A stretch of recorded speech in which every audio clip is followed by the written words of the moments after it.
आंनि थाखाय बियो गोदान मोनसे एक्सपिरियेन्स जुदिअ आङो सिनेमाफोरखौ नायो जे बे आफादजों बेबायदि लोब्बा लानाया आंनि थाखाय गिबि मोनसे बे थासारि आङो मोजां मोनदों जे गावबा गावनि नाजानायजों माखासे जोंनि सावथुन मुलुगाव जायफ्रा खामानि मावनानै दङ बिथांमोना जोबोद खस्थ' खालामनानै जोंनि हारिमुखौ जौगाहोनो थाखाय खामानि मावगासिनो दङ आरो बिथांमोनखौ आं साबायखर बावो आरो बड'लेण्ड गभर्नमेन्टनिफ्राय फैबाय थानाय समाव जोंनि कालचारखौ जौगाहोनो थाखाय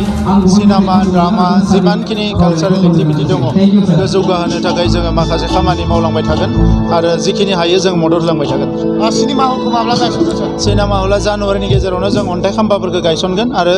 जानुवारि मासनिफ्रायनो नाजागोन जोङो बेखौ लुनो थाखाय। मोनबा जायगायाव थिग खालामबाय जोङो नाजादों जे जोंनि मोनबा जिल्लायाव मोनसे